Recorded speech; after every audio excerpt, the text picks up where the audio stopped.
स्वागत है आपका आज की चाय पे।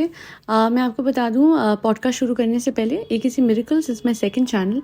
आप जाके वहाँ पे law of assumption, law of attraction के बारे में बहुत कुछ समझ सकते हैं, सीख सकते हैं। एंड पर्सनलाइज कोचिंग भी मैं प्रोवाइड करती हूँ।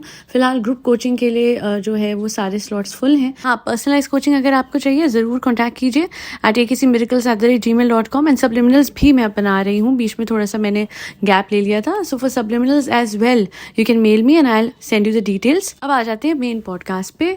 नहर जो है उसके हवाले से एक पॉइंट जो है कल रह गया था बड़ा इंपॉर्टेंट, एंड मैं चाहती थी कि ये सेपरेटली मैं कवर करूं बिकॉज मैं नहीं चाहती थी कि बाकी सब बातों में ये बात जो है वो कहीं ना कहीं हाईलाइट ना हो पाए और अलग से इस पे फोकस ना आए। मैं चाहती हूँ कि इसे मैं हाईलाइट करूं और साहिबा तक ये बात स्पेसिफिकली पहुँचे, क्योंकि इवन दो इतने सारे कमेंट्स हैं इनके व्लॉग के नीचे इस बात को लेके, फिर भी बड़े कन्वीनियंटली ना तो उस पे कभी लाइक करेंगी और ना उसे उठाएंगी और ना ये समझेंगी कि इस टाइम पे बहुत इंपॉर्टेंट हो सकता है कि ये डिसीजन आप बदल दिया हो बिकॉज इतने कमेंट्स आए थे।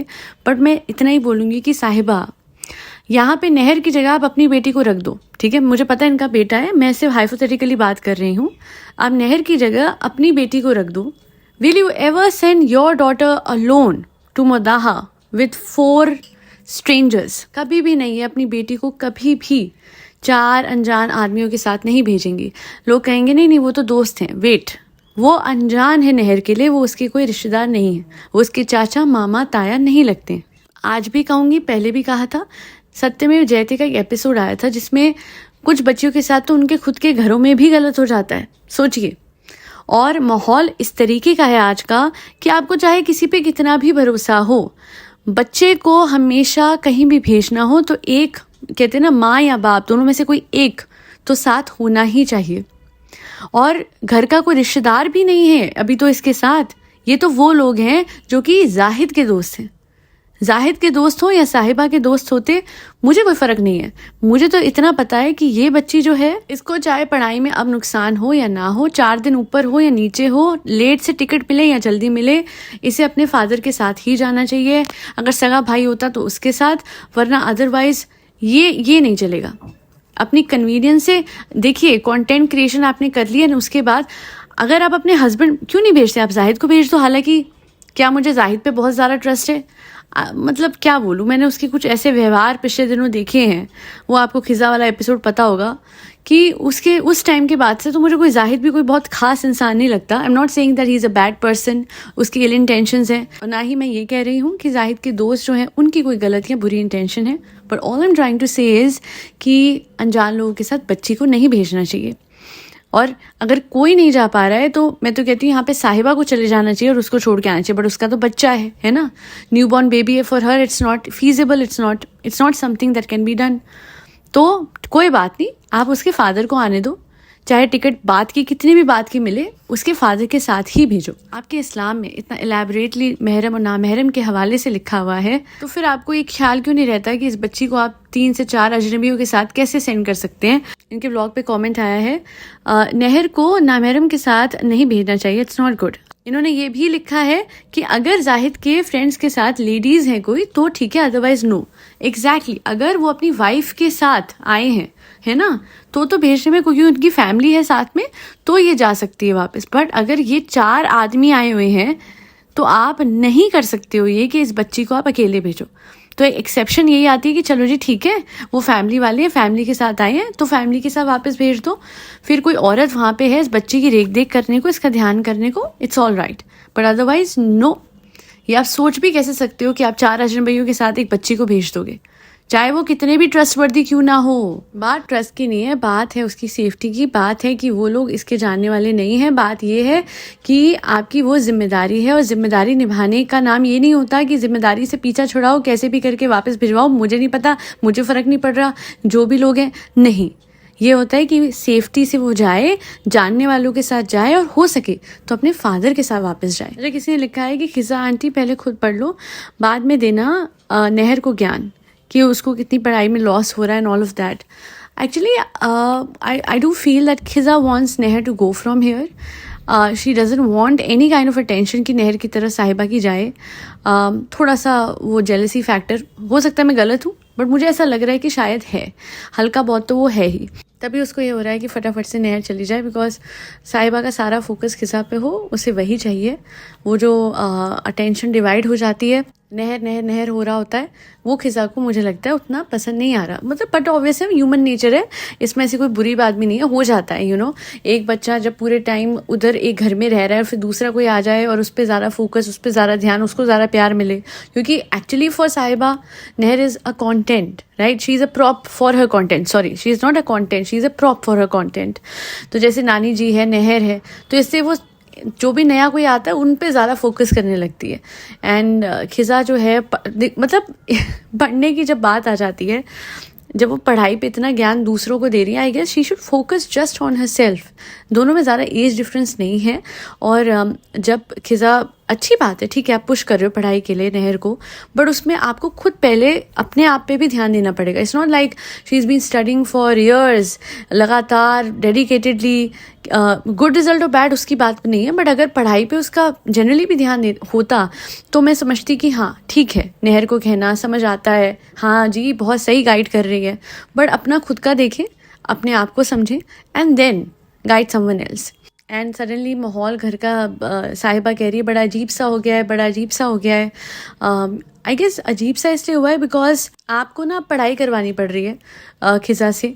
एंड कहीं ना कहीं वो अच्छा खासा आपका सपोर्ट सिस्टम है, हर चीज़ में वो आपकी मदद करती है, हर चीज़ को लेके आना, हर चीज़ रखना, ओट्स तक उठा के देती है। तो फिर अब जब उसे पढ़ता हुआ आपको दिखाना पड़ रहा है तो आपके कितने काम आपको खुद करने पड़ रहे हैं, तो वो इनकन्वीनियंस जो है वो आपको घर का माहौल अजीब सा फील करवा रहा है। अच्छी बात है, मैं तो कहती हूँ खिजा अपनी लाइफ पे ध्यान दे और आप अपनी लाइफ पे दो, अपने काम खुद से करो, उससे फिर आपका थोड़ा हल्का बहुत है ना, एक समंदर में बूंद बराबर अगर वेट लॉस हो जाएगा तो उसमें आपका ही फ़ायदा है। और जैसा कि ये बोल रही हैं कि सबकी तबीयत ख़राब है, सब बीमार पड़े हैं, तो मैं यही कहूँगी कि क्यों है ऐसा। उसके लिए आपको, अगर आप थोड़ा सा पिछले दिनों का वो देखें, हर बार कहीं ना कहीं से किसी न किसी कारण से बाहर से ही खाना खाया जा रहा है, या तो ट्रैवल के चक्कर में, या वैसे, या कोई आ गया या कोई चला गया। आप एक इन्फ्लुएंसर हैं और इन्फ्लुएंसर्स की लाइफ में बहुत हलचल होती है, उनके लाइफ में बहुत लोग आते हैं, बहुत लोग जाते हैं। इसका मतलब ये नहीं है कि रोज़ किसी न किसी बहाने से बाहर का खाना खाया जाएगा।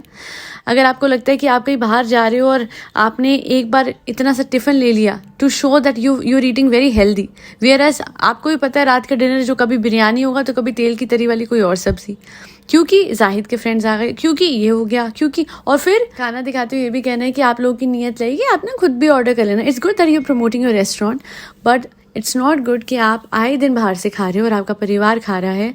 और कभी कभार चलता है, बट जब हर रोज़ हर दूसरे दिन आप बाहर से खाते हो तो तबीयत पे तो आएगा ही। दैट्स वाई जाहिद ने अपनी मदर को बोला कि मम्मा आप मेरे लिए वो बना दो, मटर पनीर एंड ऑल। उसने नहीं बोला गोश्त बना दो, ये कर दो, ये हैवी खाना बना दो, नहीं, या बिरयानी बना दो। सिंपल सा खाना देसी घी में बना हुआ उसने खाया है। और मैं सच कह रही हूँ, बहुत लंबे टाइम तक मुझे लगता है देसी घी, ऑयल, ये सब, देखिए ऑयल तो डेफिनेटली इतना वो नहीं होता, बट देसी घी का खाना अगर आप खा रहे हो while you are doing proper exercise, gymming and all, और उसमें एक्सेसिव देसी घी नहीं होना चाहिए, है ना, तो आपको कभी कोई चीज़ नुकसान नहीं देगी। देसी घी नुकसान नहीं देगा।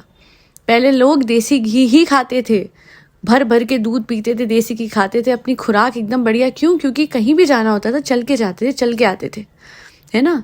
अब जाहिद तो खैर थोड़ा बीमार भी था और बहुत टाइम से अटपटा खाना घर में मिलता है, तो उसने अपनी मदर को बोला कि आप अच्छा सा खाना बनाओ, और उन्होंने खाना दिया तो उस पर देसी घी डाल के। But ultimately the point is कि जाहिद को जो उसने अपनी मदर को बोला ना, वो आपको नहीं बोलता है, बट उसको भी घर का ही चाहिए। और हर किसी को रोज़ 3 वक्त प्रॉपर घर का खाना मिलने लग गया, कियान की तबीयत भी बढ़िया हो जाएगी, खिजा की भी हो जाएगी। क्योंकि अगर इस घर में आप देखोगे ना, कोई नहीं है जिसकी हेल्थ प्रॉपर है या मेंटेन्ड है। मैडम और जनाब की भी नहीं है इनफैक्ट, क्योंकि मैडम को तो अभी आपको पता है कितनी बड़ी बीमारी होके चुकी, जनाब को बीपी का इशू हो गया, है ना। कोई एक इंसान है जो कि इस घर में लिटरली गुड हेल्थ में हो, मुझे कोई बता दे। ओ हाँ, कन्हैया आई गेस सिर्फ वही है, नहीं तो कियान अंडरवेट हो गया। बताइए, अच्छा खासा लड़का, उसको न्यूट्रिशन लगना बंद हो चुका है, प्रोटीन मिल नहीं रहा उसको, प्रॉपर टाइम से खाना मिलता है तो ही तो बॉडी को लगेगा। यहाँ पे कौन है जो वक्त से खाना देता? उसकी मदर ज़रूर बना रही हैं, ज़रूर देती होंगी, है ना, बट ध्यान नहीं रखा जा रहा। मुझे तो कभी ये भी लगता है कि साहिबा से हटके भी किसी पे ध्यान जा रहा है किसी का।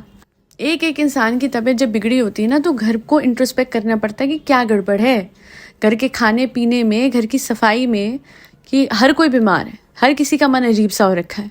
इसलिए कहते हैं कि पैसा सब कुछ, पैसा बहुत इंपॉर्टेंट होता है बट सब कुछ नहीं होता। पैसा आने के बाद भी आप कैसे उसे यूटिलाइज कर रहे हैं, घर में हर इंसान पे किस तरीके से आप ध्यान दे रहे हैं, आपके घर में लोगों की तबीयत कैसी है, उससे बहुत कुछ झलकता है। Money is not everything. Law of assumption, law of attraction जब मैं सिखाती हूँ उसके अंदर मैं यही बोलती हूँ कि a lot of people who earn a lot of money, they are not necessarily happy, and some people who don't have that much but they are still very content and happy, and that's because वो जो पैसा उन तक आया है उन्हें उसकी कदर करनी आती है, उन्हें ग्रैटिट्यूड देना आता है, उन्हें पता है कि हमारे पास जो है हमें उसे कैसे संभालना है, और जितना है उसमें खुश रहेंगे तो फिर और भी आता है। बट आजकल ये व्लॉगर्स का तो मैं देख रही हूँ, कितना दे दो रोते रहते हैं, क्योंकि इनको भी पता है कि हमारे रोने से, दुखी होने से, बीमार पड़ने से हमें व्यूज़ ज़्यादा मिलते हैं, and it becomes a never ending cycle. Every vlogger to sensationalize their vlogs, they will create a sensational thumbnail, a click bait, जहाँ पे रोना या फिर बीमार होना, कुछ ना कुछ ऐसा नेगेटिव पॉइंट जो है, या फिर भड़कना या फिर एंगर, इन सब को यूज़ करके ही कंटेंट बेचा जा रहा है, and then they are attracting that in their life. देखा जाए तो फिर स्ट्रेस और परेशानी और बीमारियां इनको छोड़ती ही नहीं है। कौन सा पैसा इन पे नहीं है जो कि जाके ये अपने आप को ठीक नहीं करा सकते, टेस्ट करा के, प्रॉपर दवाइयाँ लेके, डाइट ठीक करके अपनी तबीयत नहीं ठीक कर सकते, बट कर रहे हैं। कोई कर रहा है, कोई ऐसा ब्लॉगर है जो सही रास्ते पे चल के दिखा रहा हो, होंगे, but I am sure they not that famous. But एक मुझे बहुत पसंद आ रही हैं आजकल, बहुत ही प्यारी, गुरु माँ रेणुका जी। अरे मतलब मुझे तो she is so inspiring for some reason. मैं पूरा दिन उनका कोई ना कोई वीडियो, कोई ना कोई शॉर्ट, या जब उनका लाइव उनकी क्लासेस वो निमाई पाठशाला में देती है, मैं वो सुनती रहती हूँ और मुझे इतना अच्छा लगता है। और सच में जैसे वो फेमस हो रही हैं, उनकी मतलब वो जो उनकी सीखें आगे बढ़ रही हैं, ऐसा लग रहा है कि धीरे कलयुग जा रहा है। क्योंकि अगर आप नोटिस करेंगे ना कि हर कोई भजन कर रहा है, हर कोई जाप कर रहा है, हर कोई भगवत प्राप्ति की तरफ जा रहा है, अच्छा लगता है ये देख के कि हाँ, slowly and steadily we are moving towards Satyug. वो तो इवेंचुअली होना ही है। आप लोग भी करा करें नाम जाप, बहुत सुकून मिलता है। In fact law of assumption, law of attraction, जब ये सब मैं सिखाती हूँ, पर्सनलाइज सेशन जब मैं देती हूँ, नाम जाप की सिग्निफिकेंस उसमें भी बताती हूँ। यहाँ भी कहूँगी कि हाँ, अच्छी बात है, आप सारे प्रैक्टिसेस करें, सेल्फ कॉन्सेप्ट एनहांस करें, बट किसी भी घड़ी, किसी भी वक्त, जब भी आपको मौका मिल रहा है, अपने दिमाग को खाली मत छोड़ें। और खाली दिमाग शैतान का घर ना बनने दें। उसमें हमेशा प्रभु का नाम हो, नाम जाप हो, और don't be bound by the number of जाप्स that you need to do. मैं तो कहती हूँ हर पल हर क्षण प्रभु का नाम लेना, चाहे वो श्री राम का हो, चाहे वो हमारी श्री जी का हो, या फिर श्री कृष्ण का, जिनका आपको सही लगे, या फिर शिव जी, पार्वती माँ, है ना, साम सदाशिव। बहरहाल आज के लिए इतना ही। Thank you so much for listening to my podcast. For my personalized coaching, mail me at akcmiracles@gmail.com. मुझसे subliminals भी आप बनवा सकते हैं। और फरी बच्चों को खाना खिलाते रहिए, जिसमें कैट्स, डॉग्स, गौ माता और बर्ड्स सब आते हैं। जय श्री राम, राधे राधे, हरे कृष्णा।